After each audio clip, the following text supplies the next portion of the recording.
documentations, they say the same thing.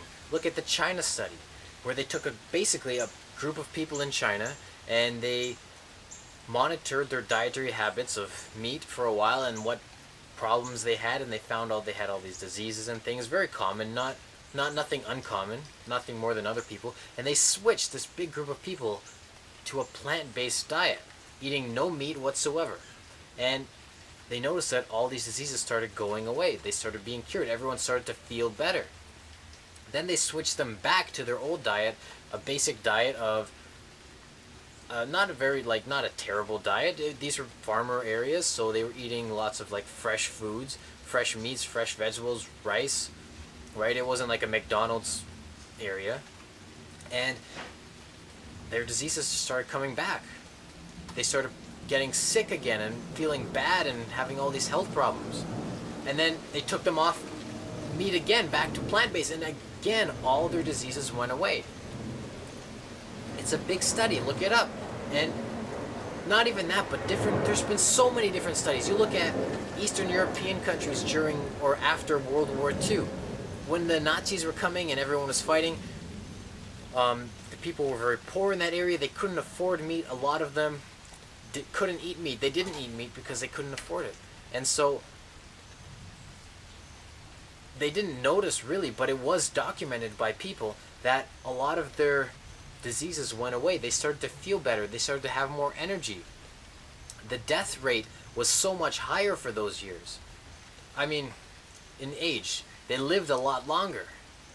And after World War II, when the people got their land back, their wealth back, they started consuming animal products again, and then you can notice it dropped right again. People started getting sicker faster, started developing the same diseases again. The rate of disease and deaths per year went up. People were living shorter times. And again, there's so many of these studies. Not to say you should never eat meat. Different people might need different things, it's up to you. But generally, I believe at least 90% of people can not only do fine, but thrive on a no animal diet. They'll do so amazing. Their energies will spike. Their problems will leave. Their joint problems, their diseases, everything will just leave their body.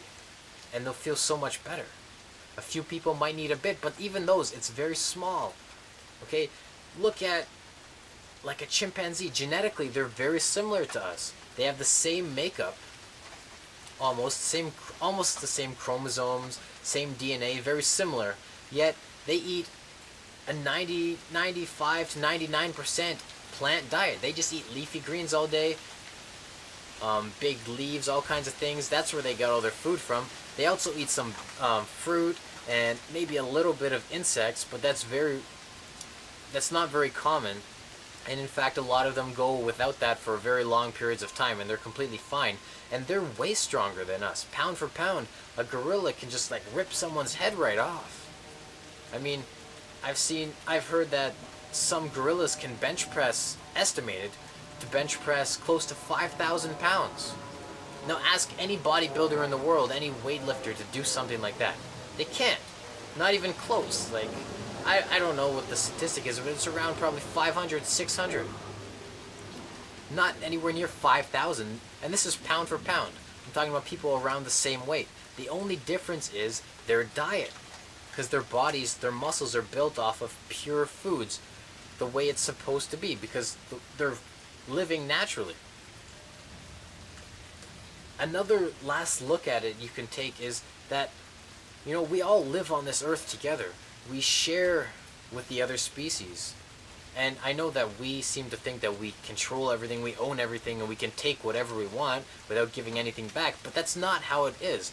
And proof of that is how we're destroying our world, how much pollution is here, how messed up everything is since we started doing that. If we share it with our family, our planetary brothers and sisters, the animals, right? The earth is like a mother to everyone, and our family extends past humans. All the insects and animals and birds and all these things, they're part of our families. And you don't want to eat your brother or your sister.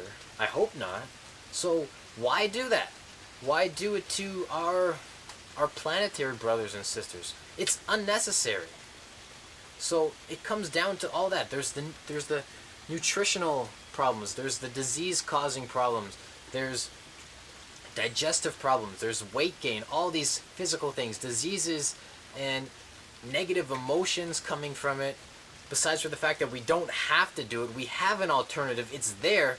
There's so many people that can provide plant-based nutrition for you. If you're worried, if you're scared, you can find anything you want in the plant kingdom. It's all there. There's no reason to ever eat meat, and so why do it? If there's all these negative effects, fine, maybe you feel good, maybe you enjoy it, but does that weigh out? Does enjoying a nice little steak dinner as opposed to enjoying a potentially delicious vegetarian alternative weigh out having disease, having cancer, heart disease, not being able to walk, being calcified everywhere, having arthritis, being depressed all the time? All that? No, it doesn't do that. Think about it. If you say otherwise, you're crazy. Okay? You don't need the meat. Eat it if you want, but you don't need it. It's your choice. Okay? All I'm doing is presenting options. I don't want to start any arguments. I'm not saying that if you eat meat you're wrong or you do this. I'm saying that there's enough proof that shows that you don't need to eat meat, and because of that, for that fact alone, why would you? It's more expensive. It damages the earth. It causes a lot of suffering, and you don't feel good after. Think about it. The choice is yours. I got a feeling that tonight's gonna